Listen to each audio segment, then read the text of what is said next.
मेरा जन्म एक गरीब परिवार में हुआ था। मेरे पापा इस दुनिया को छोड़कर जा चुके थे। उनके गुजरे 3 साल बीत गए थे। मेरी माँ एक बहुत बड़े घर में नौकरानी का काम करती थी। जब मैं छोटी थी, मेरी माँ मुझे पड़ोस वाली आंटी के पास छोड़कर जाती थी। धीरे धीरे जब मैं बड़ी हुई, तो मेरी उम्र 15 साल की हो गई थी। तब मेरी मम्मी मुझे भी अपने साथ काम पर ले जाने लगी थी। जब मैं पहली बार इतने बड़े घर में गई, तो मेरी आंखें खुली की खुली ही रह गई। मैंने माँ से पूछा, माँ, आप इतने बड़े घर में काम करती हैं? माँ बोली, हाँ, अब चलो अंदर, देर हो रही है। माँ मेरा हाथ पकड़कर अपने साथ अंदर ले गई। मालिक अंदर सामने वाले कमरे में ही बैठे थे। मेरी मम्मी को देखते ही मालिक के चेहरे पर एक अजीब सी मुस्कान आ गई थी। मेरी माँ ने मालिक से मेरी जान पहचान करवाई। वो मालिक मुझे सर से लेकर पैर तक अजीब नजरों से देख रहा था। मुझे ये सब बिल्कुल अच्छा नहीं लग रहा था। मेरी माँ ने मालिक से कहा कि आज से मेरी बेटी भी यहाँ मेरे साथ काम पर आया करेगी।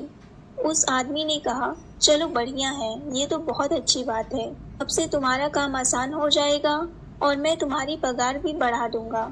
माँ ने मेरी तरफ देखकर एक हल्की सी मुस्कान दे दी और फिर मेरे हाथ में झाड़ू देकर कहने लगी कि तुम पूरे घर की साफ सफाई करके पोछा मार देना और इसके बाद मैं तुम्हें दूसरा काम बताऊंगी। ये सब बात बोलकर माँ ने मालिक को देखा, तो उस आदमी ने माँ को अजीब सी मुस्कुराहट देते हुए उन्हें कमरे में जाने के लिए कहता है और मेरी माँ उस आदमी के कमरे में चली गई। फिर मालिक भी कमरे में चले गए और फिर दरवाजा बंद हो गया। तब मैंने इस घर की तरफ देखा, हाथ में झाड़ू लिए और एक गहरी सांस भरते हुए पूरे घर की झाड़ू लगाई। झाड़ू लगाने के बाद मैं काफी थक गई थी, क्योंकि मैं इतना काम पहली बार कर रही थी। फिर थोड़ा आराम करके मैंने पोछा भी लगा दिया। ये सब करते करते मुझे 3 घंटे लग गए थे। मैं बहुत थक गई थी। मैं सोच रही थी कि माँ ने तो सारे काम मुझे ही बता दिया, तो वो मालिक के साथ कमरे में क्या कर रही होंगी। मैंने एक नज़र मालिक के कमरे की तरफ देखा, तो उनका कमरा अभी तक बंद था। इतना काम करने के बाद मुझे बहुत जोरों की भूख लगी थी। मैंने थोड़ी देर इंतजार किया। जब मुझसे रहा नहीं गया, तो मैंने मालिक का दरवाजा खटखटाया। तो 5 मिनट बाद मेरी माँ का दरवाजा खुला, तो वो पूरी तरह पसीने से लटपट थी। वो मुझे बोली, तुम बाहर इंतजार करो, मैं तुरंत आती हूँ। इतना बोलकर मेरी माँ ने फिर से कमरे का दरवाजा बंद कर दिया था और मेरी माँ जो दुपट्टा लेकर आई थी, वो दुपट्टा उन्होंने नहीं ओढ़ रखा था। पर जब 7 मिनट बाद वो बाहर आई, तो उन्होंने दुपट्टा ओढ़ रखा था। बाहर आते ही माँ ने कमरे का दरवाजा बंद कर दिया और मेरा हाथ पकड़कर घर से बाहर चल दी। माँ की आंखें लाल लाल और सूजी हुई लग रही थी, जैसे वो रोकर आई हो।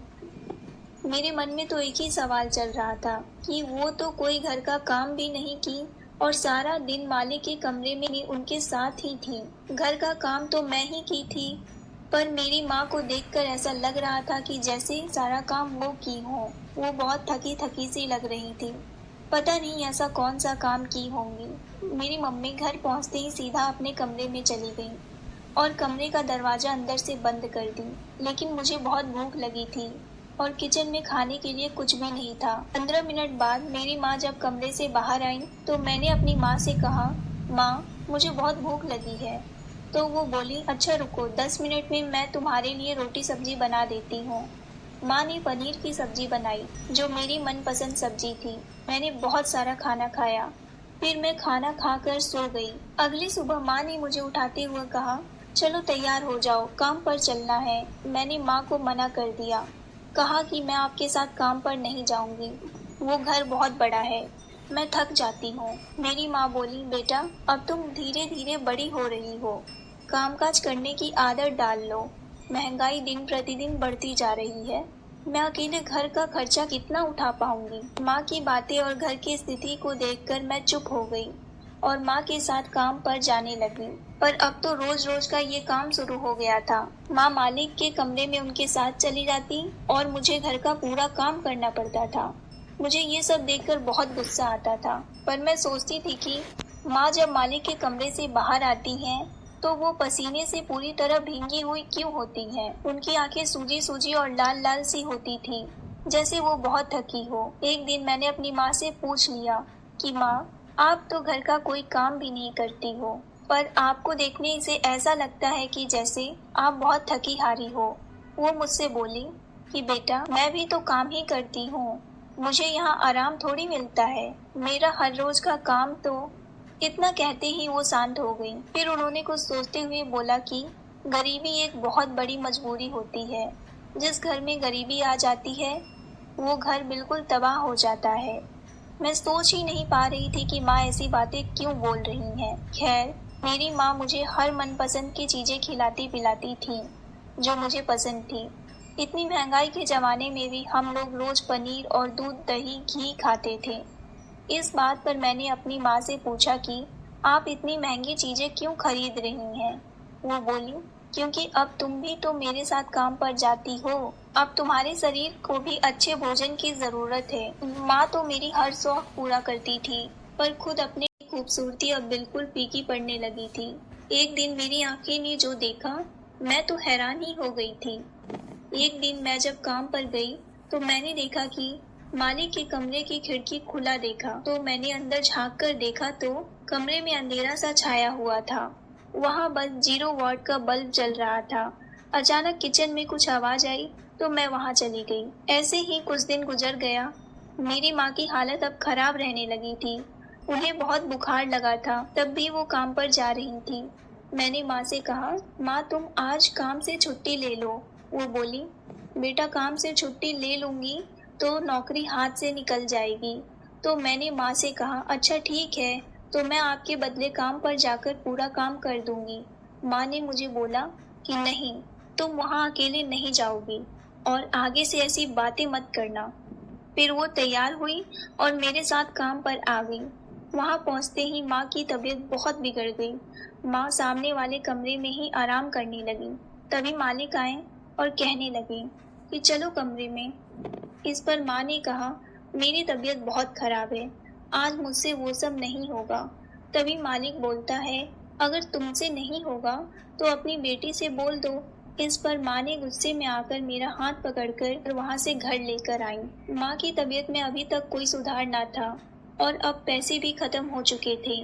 मैंने माँ की दवाई लाने के बहाने मालिक के घर पहुँच गई। उन्होंने मुझे अकेला देखकर मेरी माँ के बारे में पूछा। इस पर मैंने एक गहरी सांस लेते हुए कहा कि माँ की तबीयत बहुत खराब है, इसीलिए मैं काम पर आई हूँ। मालिक ने कहा, अच्छा ठीक है, सारा काम कर लो, फिर मेरे कमरे में आ जाना।